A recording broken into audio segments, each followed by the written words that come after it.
Hi, I'm Lawrence Edison Black Mountain Honey. Welcome to another episode of No Nonsense Beekeeping. Today we're going to take a look at one of our packages 8 weeks on.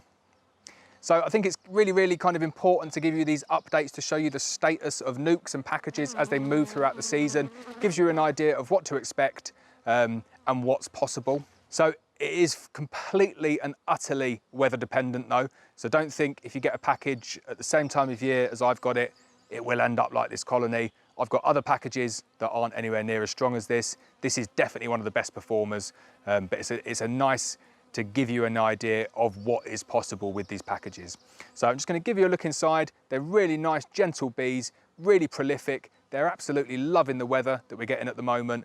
Lots of moisture in the ground, but it's a really nice, calm, warm day, and the weather's set fair for the next couple of weeks. So I'm going to get inside and show you how these bees are doing. I do hope though that the audio is really improved in this video. We've got the Rode Wireless Go system now. It should help eliminate any of that kind of unnecessary bee noise. It should help eliminate the wind noise as well. Should just give you a better kind of all-round pleasurable audio experience. So I hope it is making a difference to these videos. So let's get inside and take a look. So looking in from the top, that is the second brood box above a 14 by 12 brood box. So the configuration of this hive is 14 by 12 brood box, queen excluder, brood box. And this is the top box. So they've already made it up into the top box, which is really good for this time of year. Let's have a look what there's down in the second box. Lots of nectar coming in, really nice kind of nectar filled frames. Bees working it very hard today. That top box has got probably about 2 or 3 frames like that. Really nice amount of weight for them. And they'll start filling them up really well this time of year.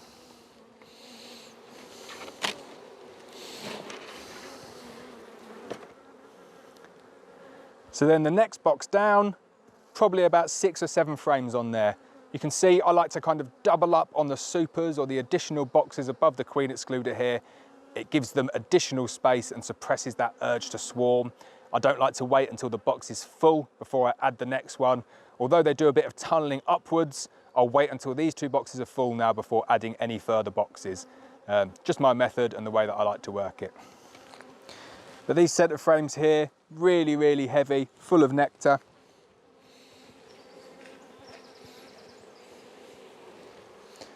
Full of bees as well.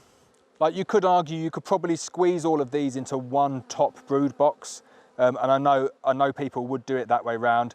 It's just preference really. Like I prefer to have the 2 boxes on. I know we're at the very start of a long flow up here if the weather stays. I mean, you could get another 6 weeks. We're at the beginning of a 6-week flow really. So I like to make sure that they've got the space and that I don't miss out on collecting that honey because I've not got enough boxes on. Just my method, that's the way I do it.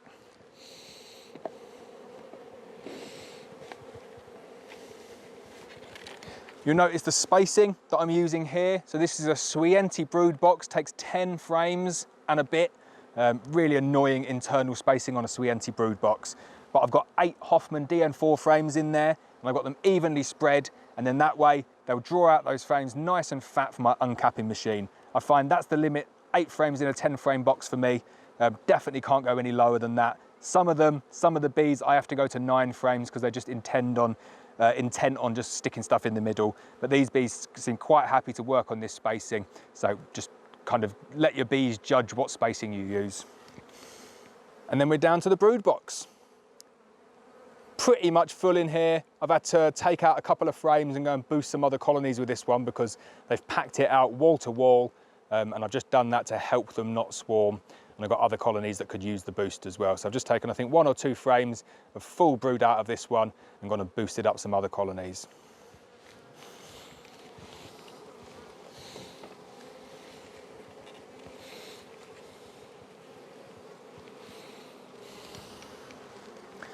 So this is a frame that I put in here a week ago.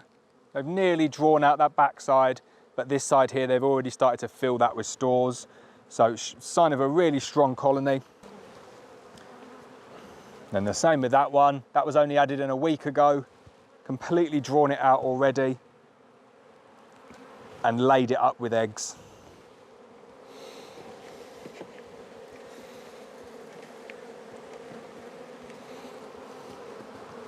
Then we're into the brood. Really nice brood. No stores in this colony. They're really not keen on keeping the stores down below. They like to put it above. That's a trait that I like, but it can get you into trouble when they need feeding. It can get you into trouble when there's a kind of, when the nectar flow stops and you've taken all their honey off. So you need to keep an eye on colonies like this. Some people prefer for them to keep a band around. Others prefer for them to do exactly this, and they know when they take the honey off, they need to feed.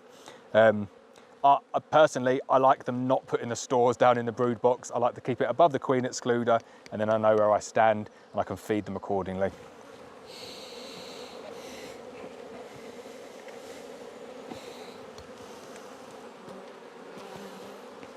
Another nice frame of brood.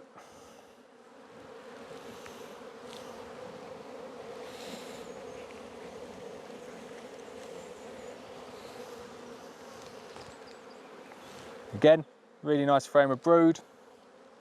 Very orange, these bees. Like I say, don't care whether they're orange or black. We just want nice, calm, gentle bees. Not like the ones that were trying to sting me on the video the other day. These are nice, friendly bees.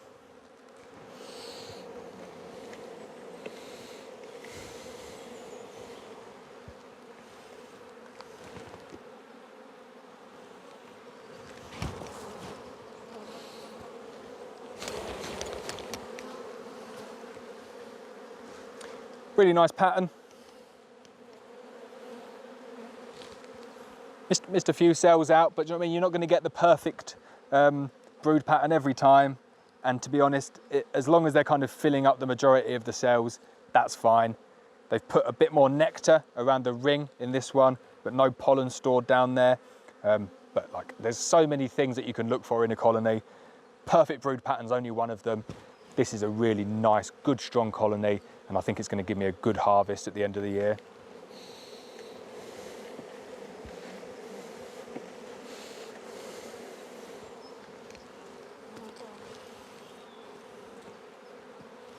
You can see on that, really nice pattern on this frame here. This is why I like 14 by 12 up in my kind of neck of the woods, is that they don't extend the brood all the way to the edge.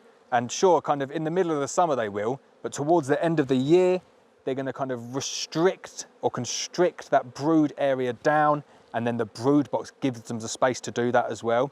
So where I was on 14 by 12, where I was on double brood before 14 by 12, I found they just kept too much honey in that box, and I was losing out on the honey that I wanted to extract. 14 by 12 for me works a lot better, especially in North Wales, so I'm really glad that I made the move.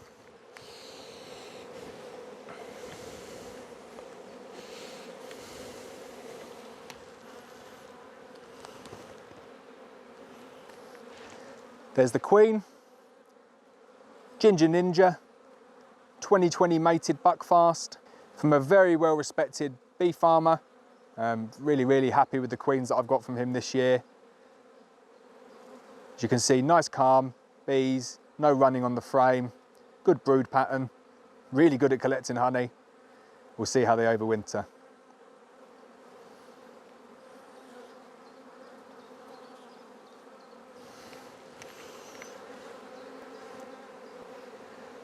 Seven weeks ago, this was a package. Now it's over 8 frames of brood and about 9 or 10 brood frames of bees in the supers. Really strong colony. I estimate maybe 30 or 40 pounds worth of honey I'm kind of targeting with this colony. And then we'll see how well it does next year. But if we get this one through the winter, I can see it being a real kind of favourite.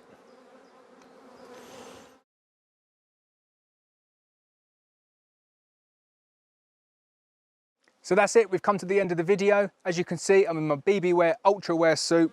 Not a drip of sweat again, no stings. Really, really good suit, very happy with it. I'm happy with these packages as well.